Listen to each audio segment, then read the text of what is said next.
Okay, good morning all of you. Let's get started. Any questions from yesterday's class?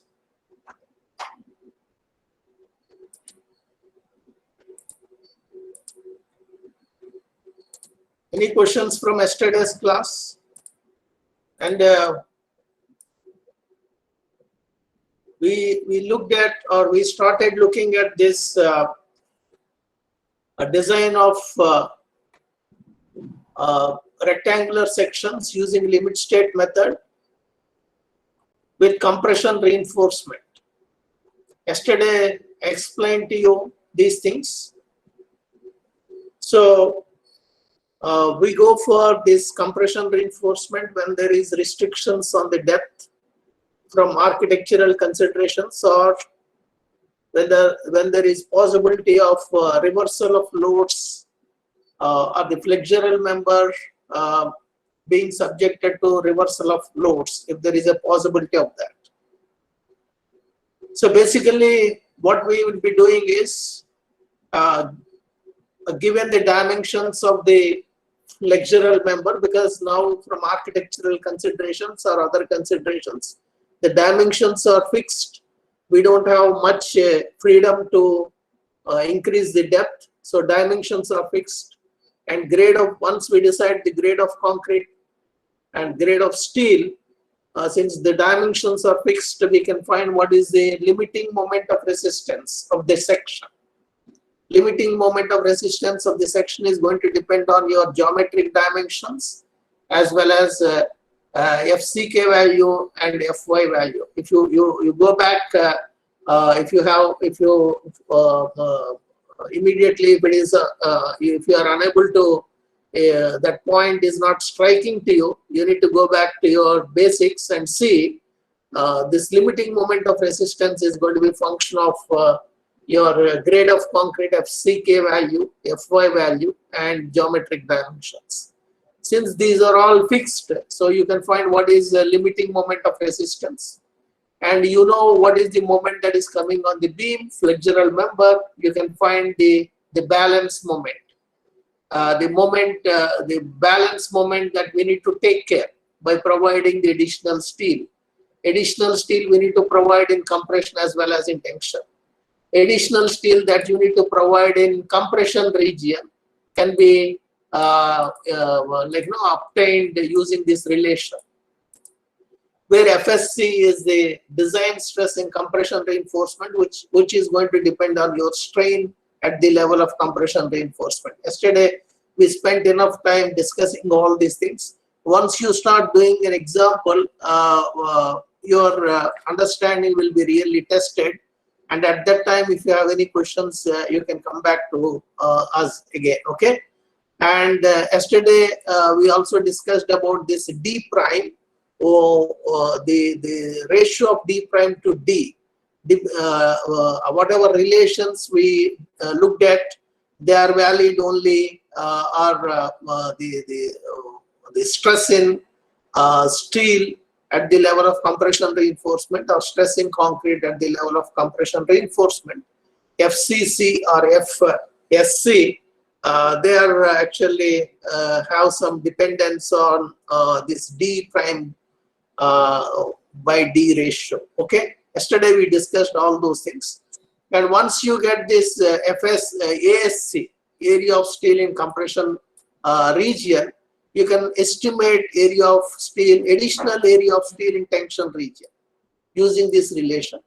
This relation is basically equating the compressive force to the tensile force. Additional compressive force that is generated due to the compression reinforcement is equal to additional tensile force that is generated due to additional tensile reinforcement. Based on that, this relation is obtained. So once you get this AST2, you can add to AST1. AST1 is nothing but the area of steel corresponding to this limiting moment of resistance or balanced section. For a balanced section, whatever area of steel that needs to be provided, that plus additional steel is going to give you total tensile steel. Okay, so one more important announcement I want to make. This week we have 2 more classes left. Yesterday I sent you a WhatsApp message that November 10th is going to be our last instruction day for this course, and so we have if you leave out this week, we have four weeks left, and hopefully by Friday, end of Friday class, I will be completing even this flanged section portion. Okay, even this flanged section portion, this limit state, using limit state method, how to design flanged section, that also will be completing. So a take home quiz will be given. I will announce it definitely on Friday. Okay, means once if it is finished, if this flanged portion is completed, a take home quiz will be given, and take home quiz 24 hours time will be given for completing take home quiz, and you need to strictly follow the timings, like deadlines for timings and other things. So your take home quiz you will be getting in the next 1 week time. Okay, and after November 10th or around the November 10th, you are going to get another take home quiz. So these take home quizzes as well as the assignments that makes up your internal or the internal marks, whereas the final exam will be conducted once. We don't know when our administration is going to, our academic section is going to take decision on that. Based on that, final exam will be conducted. And another thing is, what is the weightage for this assignment and quizzes and this final exam? Whatever is requested by class representative, based on that, we made it 50-50. Okay, but still class committee approval is required. So once class committee approval is once we get this class committee approval, we will finalize the grading pattern on that. Okay, so this you keep in mind. So now let's proceed further where we left yesterday's class. Sir? Yes? Sir, what will be the syllabus for quiz one, sir? Everything till whatever we cover till Friday. This is a take-home quiz, okay? So it's okay. You have to use all the concept and solve the problems. Okay? So now let's proceed further. Yesterday we discussed enough on this reading the values of the stress in the compression steel from the design curves. Okay, and these values are actually obtained from the design curves for steel, depending on whether it is mild steel or Fe415 or Fe500, and some values read out from that table, read out from the chart, these plots, their numerical values are tabulated here. And if you refer to your SP16, table F of SP16 here, it is giving only for few points what are the values. So D prime divided by D, that is the distance from the compression phase to the centroid of the compression reinforcement, that value, that distance to the effective depth, the ratio of those two, that is what is this D prime divided by D for different types of steel, Fe415, Fe500. What is the stress in the compression reinforcement? Basically, the stress in these values, whatever values that are given here, they are actually read out from the curves, design stress strain curves corresponding to Fe415, Fe500, using the strain values obtained using this relation. So whatever D prime divided by D, let's say it is 0.05. So I need to substitute D prime divided by D equal to 0.05. Yesterday I explained you enough on this. you rearrange this equation, you divide this part alone, with that is this d prime divided by xu max. You divide and multiply with the d. Then for a particular grade of steel, you know what is xu max divided by d. That you substitute there, then this is the strain value at any level is going to be a function of d prime divided by d. So once you know d prime divided by d, you can find strain value at that location. Once you get the strain value, you go to your stress strain curves and read the value of the stress. That value is this one. Okay, so that is how this table is obtained, and here it is only given for some discrete values. Okay, 0.05, 0.1, 0.15, 0.2. But here in this, it is given for even the intermediate values. Please note that what is d prime? D prime is like a cover depth to the compression reinforcement, and d is your effective depth. D prime divided by d. You don't need. It's enough if you have this kind of significant digits. Okay, you will not you will not get practically you will not encounter d prime divided by d other than these values. So that's why it is actually tabulated here for starting with 0.04 to 0.205. Okay, and these bolded, some of the values are bolded. Those are corresponding to the values which are tabulated in table F of SP60. And here after decimal point, it is rounded off to the nearest integer. So you have only the integers here, whereas here significant digits are taken. Okay. So anyway, this is how you get your stress in compression reinforcement. Once you get stress in the compression reinforcement, you can write these relations. Total tensile force should be equal to total compressive force, or total compressive force should be equal to total tensile force. What is total compressive force? That is this value, 0.362 FCK XU max multiplied by B plus area of steel in compression multiplied by stress in steel in compression.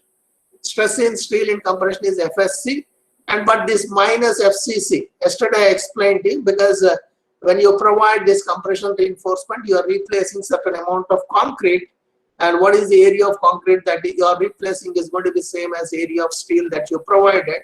So if you want to take care of that small, accurately small deduction from the concrete, you can include this minus FCC. Otherwise, you can even drop off this one, minus FCC. Okay, but this is theoretically this equation is correct. So that's why it is actually written. So you please take a note of this. This is nothing but for a doubly reinforced section equating the compressive force, doubly reinforced balance section, that you need to keep in mind. This relation is for a doubly reinforced balance section equating compressive force to the tensile force. Any questions here? And if you agree with this, you can easily write what is the limiting moment of resistance for a balance section, or taking moments of compressive force about the tensile steel. This compressive force 0.362 FCK XU max multiplied by B multiplied by the lever arm. Lever arm is going to be D minus 0.416 XU max. So this is the moment, contribution to the moment from the concrete in the compression region, and this is the contribution to the moment, limiting moment of or moment of resistance from the compression steel. How I got this one? You please see, you watch this equation. If you have any doubts or if you have any questions here, you please get that clarified.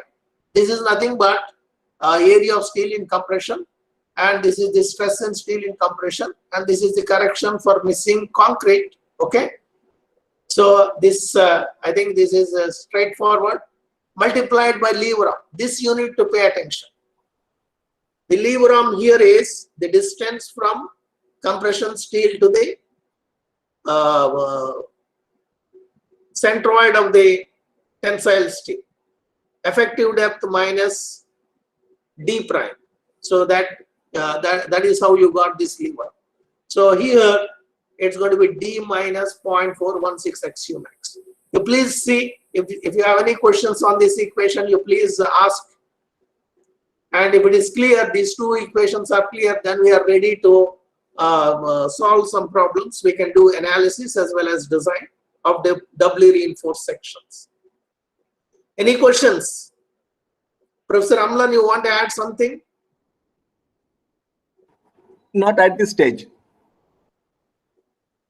Is it clear? In doubly reinforced section, you need to calculate the strain at the level of compression steel.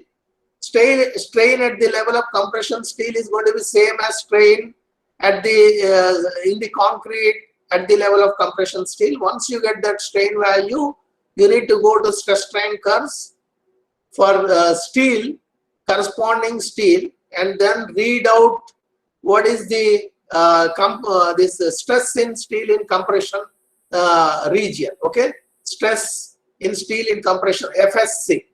That is what slightly cumbersome kind of thing in this doubly reinforced section. If there are no questions, let me give you various steps.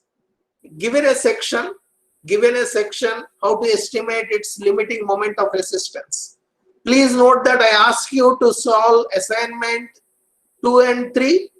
Assignment 2 and 3, you repeat whatever you have done using working stress method for limit state method. Okay. So in assignment 2 and 3, you have doubly reinforced sections, analysis as well as design. And if it is analysis, this is how you need to proceed. So if a doubly reinforced section is given, limiting moment of resistance or load carrying capacity is what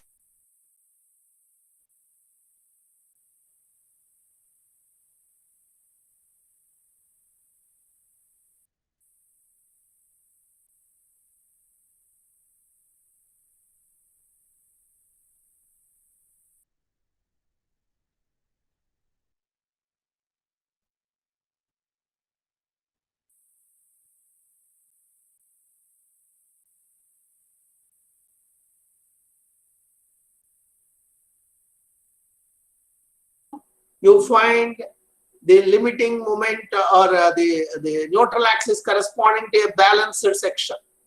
Neutral axis corresponding to balanced section. Determine the depth of neutral axis of the section. If it is a balanced section, what is the neutral axis depth? That is the first step. You determine that.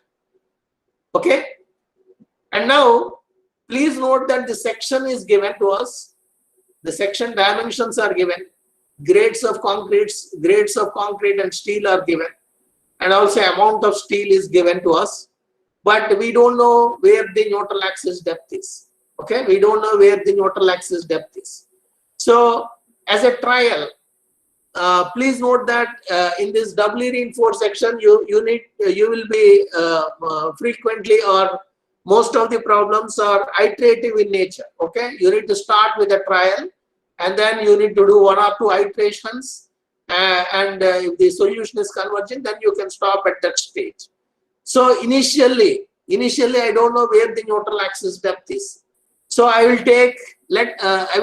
assume the neutral axis depth for the given section is same as for a balanced section.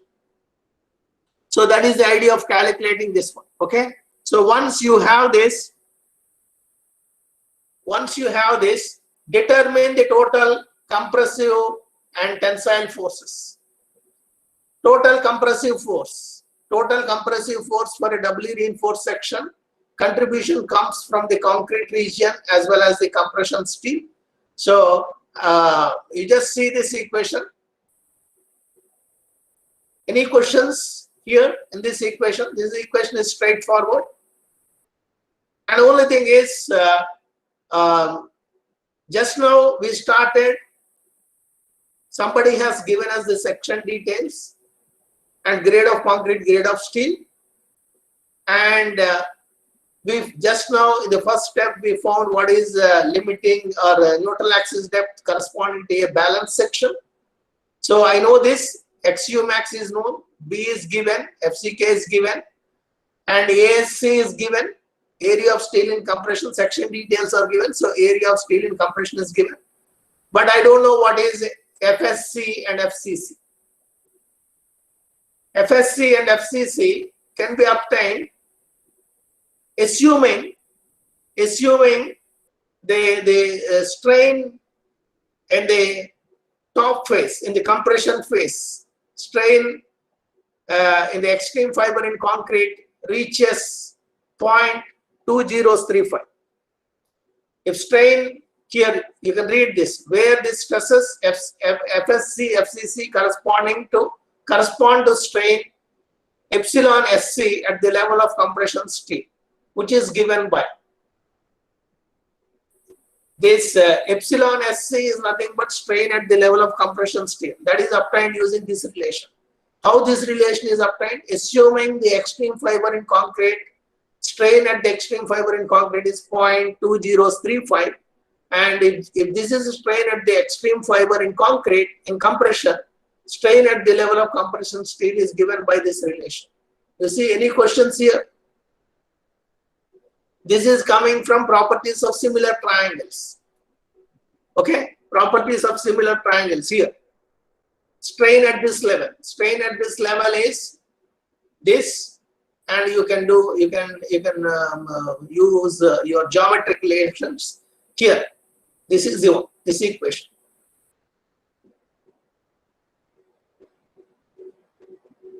So strain at the level of compression reinforcement, assuming strain in the extreme fiber in concrete in compression reaches 0.2035. This is a strain value. Once you have the strain value, you can go to your stress strain curve for steel and find what is FSC. And also we need to know what is FCC. FCC value, yesterday we noted, as long as this D prime divided by D is less than or equal to 0.2, FCC value is 0.447 FCK.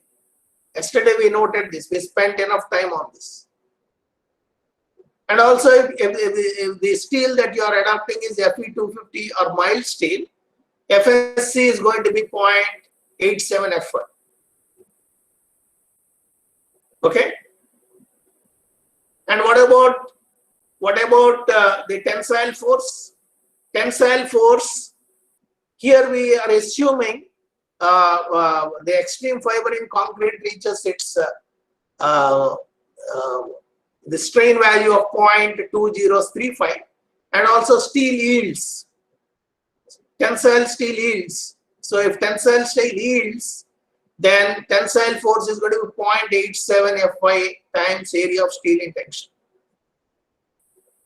So here, since we don't know the neutral axis depth, what we did is we calculated neutral axis depth corresponding to a balanced section, and assuming the extreme fiber in concrete reaches this value of strain 0.2035, and also steel in tension region yields, based on that we got the tensile force, you got the compressive force, you got the tensile force. You just see how this CU matches with this TU. Okay, if CU matches with this TU, it's whatever XU max you assume, whatever neutral axis depth that you started with, that is corresponding to balance section, that is correct. If CU is greater than TU, then neutral axis depth is going to be less than XU max. You need to do one more iteration. If CU is greater than TU, then your neutral axis depth is going to be greater than XU max. Again, you need to do one more iteration till it converges. Any questions here? So second step is to find, assuming the extreme fiber in concrete reaches its strain of 0.2035 and the tensile steel yields, you find what is the compressive force and what is the tensile force and see how they are matching, how CU is matching with TU. So that is the second step. So that is what is mentioned here. Compare CU with TU to ascertain whether the section is balanced, under reinforced or over reinforced. If CU is equal to TU, it's a balanced section. Then the limiting moment of resistance, you just now in the beginning of today's class we noted an equation, limiting moment of resistance for a balanced section. So limiting moment of resistance can be obtained using that relation. And if TU or CU is greater than TU, CU is greater, total compressive force is greater than total tensile force. That means steel is going to yield first. That means it is under reinforced section. In this case, tension steel reaches its yield strength and extreme compression fiber reaches its ultimate strength. Okay? And if CU is less than TU, it's over reinforced section. Please note that we are doing analysis here. We are doing analysis. If it is a design, over reinforced section is not actually recommended. But since the section details are given, when we are analyzing, if it turns out to be over reinforced section, then we need to, even in that case, we need to estimate its limiting moment of resistance. So now let's see the case for a balanced section. When CU is equal to TU, limiting moment of resistance is given by this equation. So no issue here. So now let's discuss CU greater than TU. CU greater than TU. Okay? That is for an under reinforced section. Obtain the depth of actual neutral axis from the equilibrium relation. Equilibrium relation is CU is equated to TU. What is CU? CU is for an under reinforced section, it's going to be based on actual neutral axis depth. Actual neutral axis depth is denoted with XU. I don't know what it is. That is what we are trying to find out. So this is the total compressive force. And the tensile force. Please see this here. Tensile force.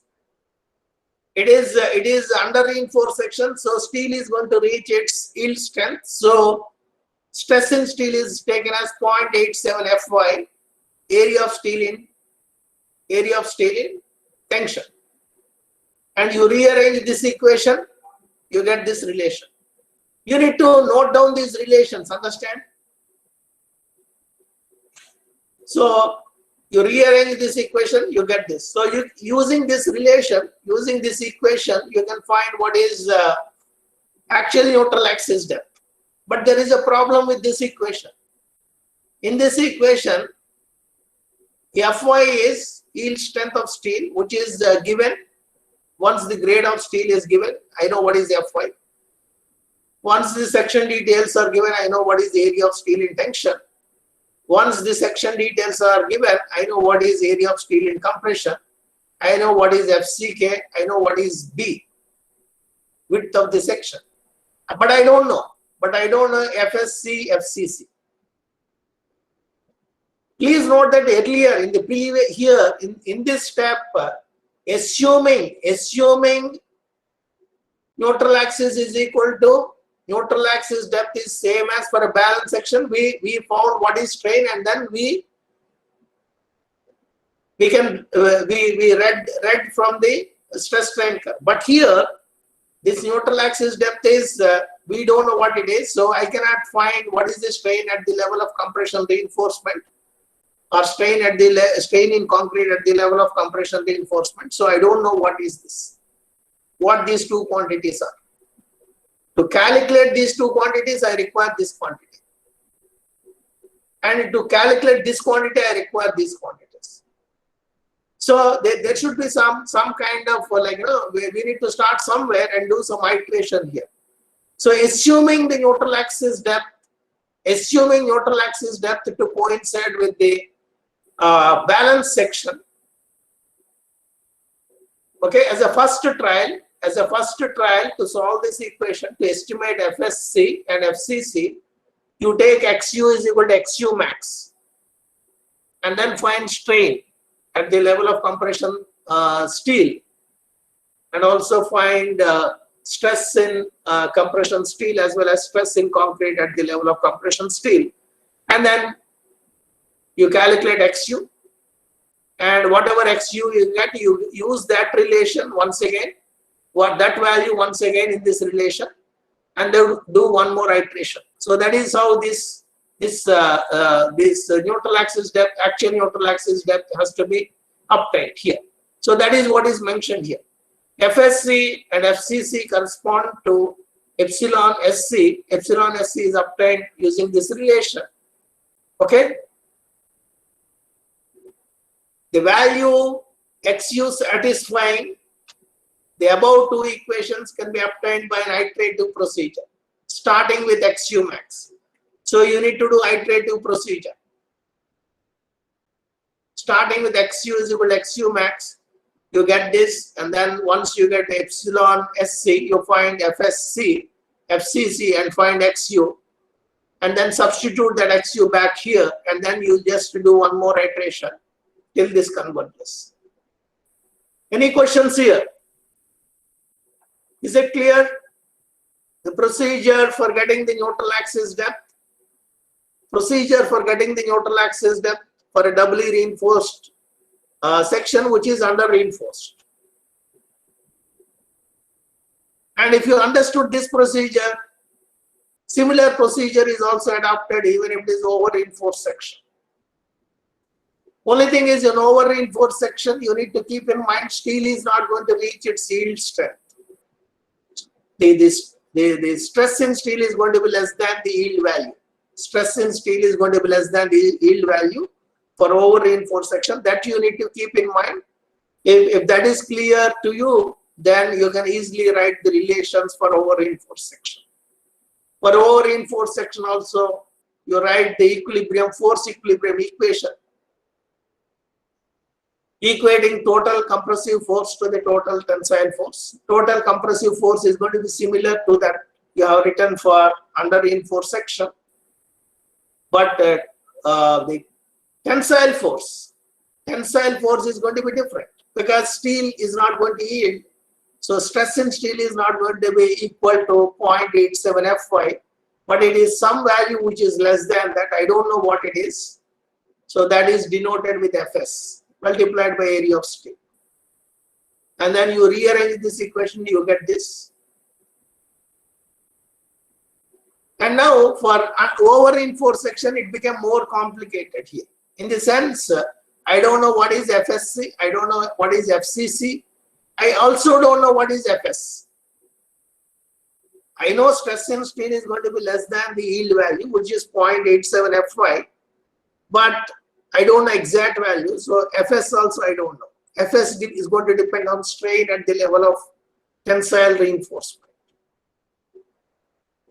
So first you need to find strain at the level of compression reinforcement. That is this relation.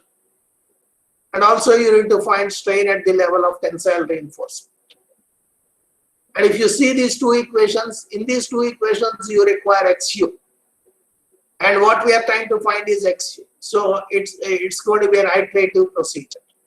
So you need to start with some trial value of XU and get epsilon SC and also epsilon S. Based on that, estimate FSC, FCC, FS, and get the neutral axis depth and do this iteration till it converges. So that is what is mentioned here. The values of XU, FSC, FCC, and FS satisfying above three equations. What are the above three equations? 1, 2, 3. Can be obtained by iterative procedure starting with XU is equal to XU max. Okay. So once you get XU, either it is under reinforced or over reinforced, you can estimate its moment carrying capacity using this relation. Whatever relation that you have seen earlier for balanced section, in that equation you replace XU max with XU, the value which you get for under reinforced section or over reinforced section, then you get this relation. So this is going to be your limiting moment of resistance for a given section. And once limiting moment of resistance is obtained, depending on the support conditions and also the effective span, you can calculate what is the safe load that you can apply on this flexural member. Any questions here? Any questions? I just want to mention that this procedure is called the strain compatibility method. Yes. Means you're trying to satisfy the strains. Here. Tell me. You can continue. Section also. No, there is a breakage of voice. You please repeat once again. See, even for a singly reinforced, over reinforced section analysis, the strain compatibility method is adopted. Okay. Any questions here? And if this procedure is clear to you, what I suggest is you go through these examples, okay? These examples are all self-explanatory. 2 examples are given, solved using this whatever method we just now discussed in detail, and how to get the strain values at the level of compression steel. All those details are given here. So you please go through it, and if you have any questions related to this worked out examples, we can discuss, okay? And whatever explanation that is, or whatever we discussed just now, that is given a section, given a doubly reinforced section, using limit state method, how to estimate its limiting moment of resistance or load carrying capacity. This is like analysis given a section. What about design of a doubly reinforced section? What is the procedure for design of a doubly reinforced section? That is already given in Annexure G of IS 456. That once again it is given here. Let's go through it, okay? Design of a section. In this case, cross-sectional dimensions. As you are aware, design means you need to prescribe the cross-sectional dimensions, and you need to prescribe the grades of materials, as well as you need to prescribe what is the amount of steel that needs to be provided, okay? In this case, cross-sectional dimensions and grades of materials are predetermined. Or here, whatever the procedure that is given, because please note that we are learning different concepts. We don't need to repeat the concepts which we already learned earlier. We learned how to come up with the section dimensions and other things. So here the procedure is only given assuming the cross-sectional dimensions are known and also grades of materials are known, how to estimate the areas of reinforcement in tension and compression. That is what the procedure is given here, okay? Once the section dimensions are known, once the grades of materials are known, you can find what is the limiting moment of resistance for a particular section. Okay, what is the limiting moment of resistance? So that is the first step you need to do. Determine the limiting moment of resistance, considering the section to be singly reinforced, and you compare that limiting moment of resistance with whatever factor design moment. And if the factor design moment is less than the limiting moment of resistance, then there is no requirement of going for doubly reinforced section. Okay, if MD design moment, or if MU limiting moment of resistance is greater than MD, a singly reinforced section is adequate. That is not our focus. The focus is to design a doubly reinforced section. That means limiting moment of resistance is less than the design moment. The beam shall be designed as a doubly reinforced section. So doubly reinforced section means we need to provide additional steel in compression region. To compensate that, we also need to provide additional steel in tension region. How to get the additional steel in compression or in the tensile region? How to get the additional amount of steel that needs to be provided in the tensile region? That is given by this one. This is the steel that needs to be provided if it is a singly reinforced section. Okay, that's why it is denoted with AST1. AST1 is that required for a singly reinforced balance section. Singly reinforced balance section, you know the relation, limiting moment of resistance is going to be 0.87 Fy AST multiplied by lever arm, which is D minus 0.416 XU max. You rearrange it, and that whatever AST you replace with AST1. So this is the steel that needs to be provided to get this limiting moment of resistance.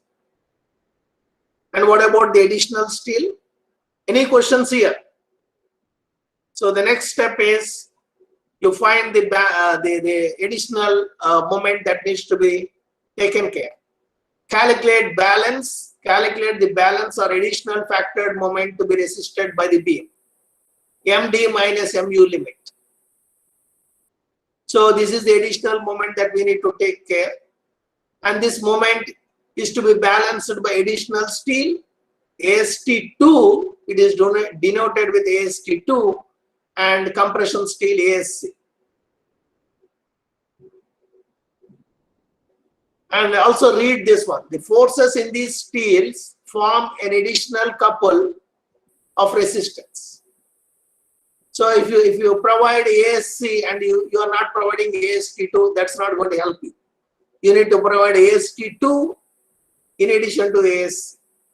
And how to get this ASC and AST2? AST2 can be obtained. This additional moment that needs to be resisted divided by stress in steel at the level of compression, tensile reinforcement.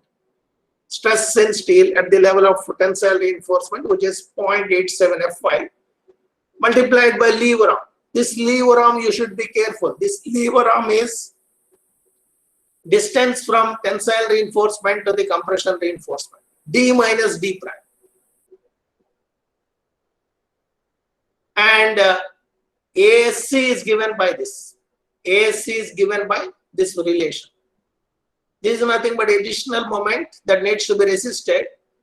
And here, this is a stress in steel at the level of compression reinforcement. Stress in concrete at the level of compression reinforcement. If you want to simplify this equation, you can drop this minus FCC.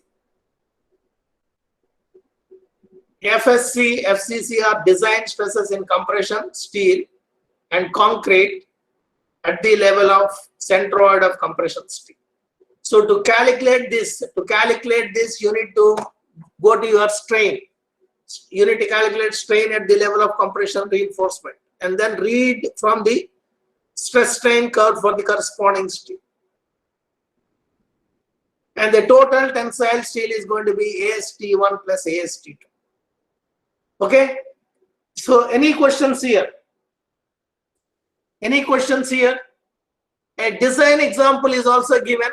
I suggest you go through this design example. It is all self-explanatory. Okay.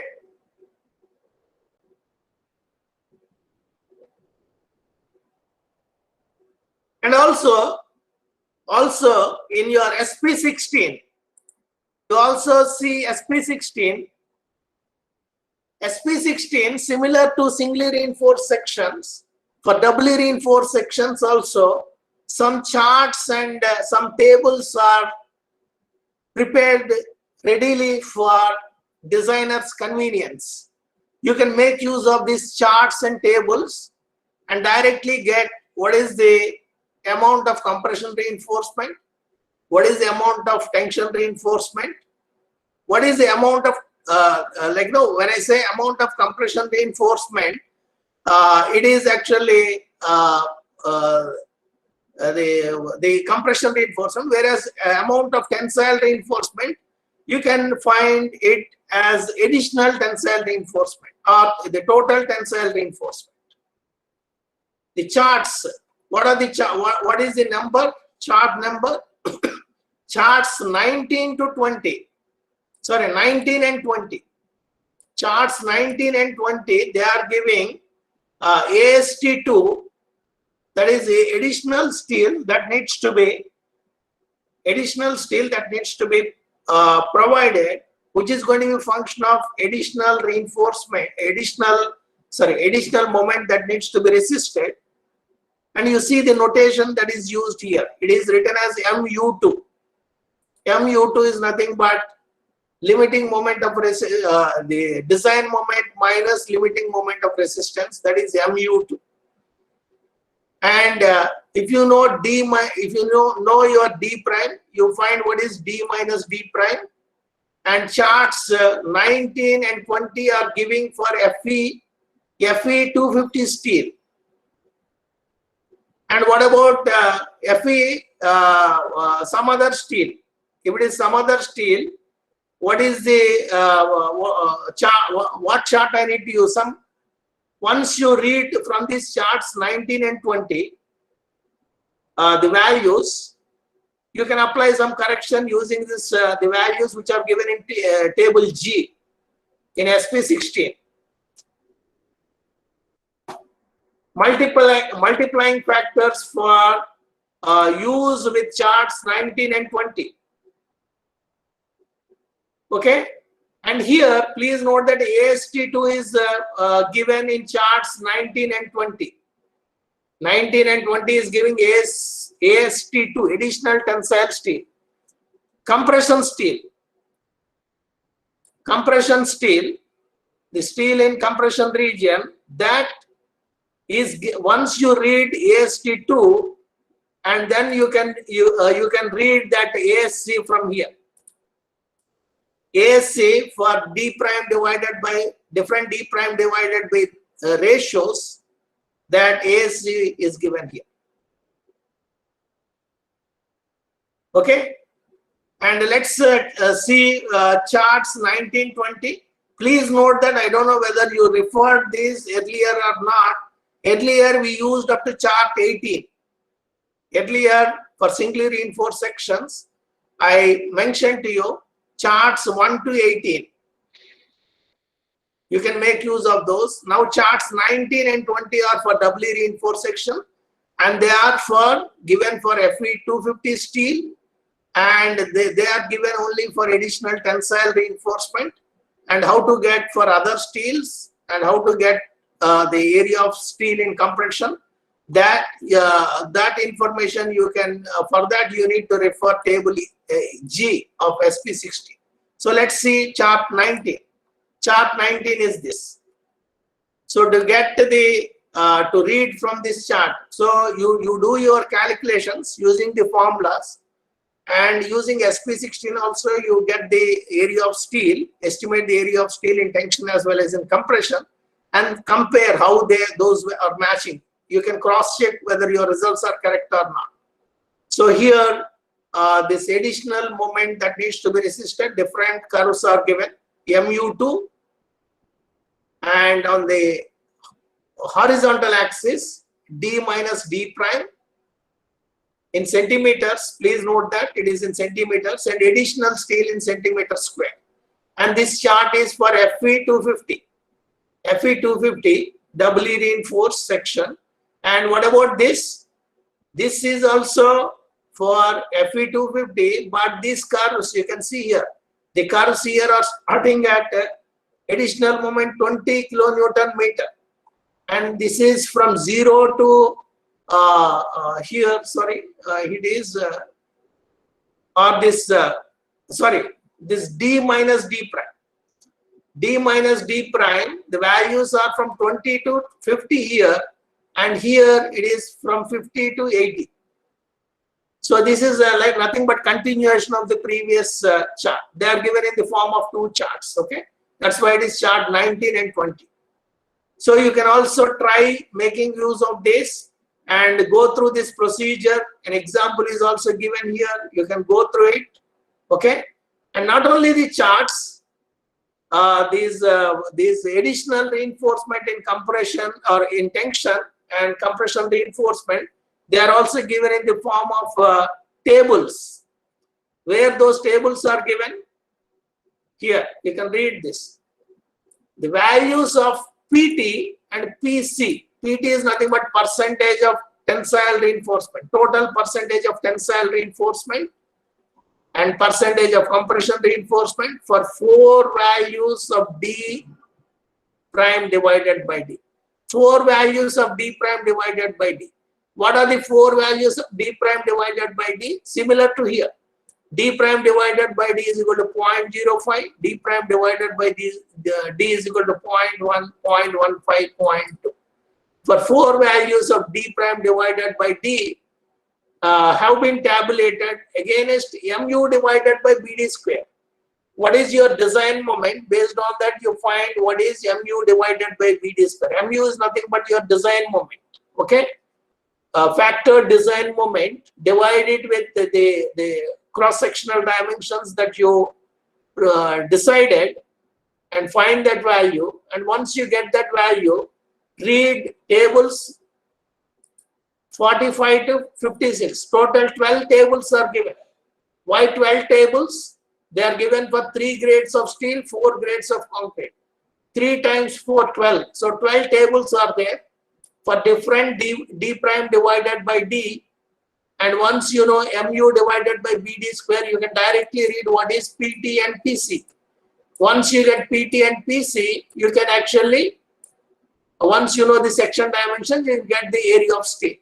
Example is also illustrated here. You can go through this example, and let's go and see these tables. Tables 45 to 56. Tables 45 to 56 here.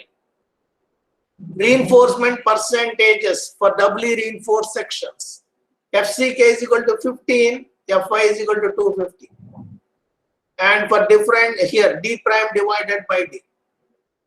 4 values, what is PT, what is PC. Maybe here, when I project this, it may not be that clear, but I shared with you this soft copy. You can go through that. Mu divided by BD square. So this is given for 4 different grades of concrete, 3 different types of steel. Total 12 charts, 12 tables. So table 45 to 56. Okay, you please do this numerical calculations, as well as you go through this procedure, you calculate your area of steel and other things. You can also make use of SP16 to cross check. Okay, any questions here? And Professor Amlan, you want to add something? Yeah, I would prefer the use of the tables rather than the charts. Chart reading can be a bit confusing, whereas in the tables you can get the values quite precisely.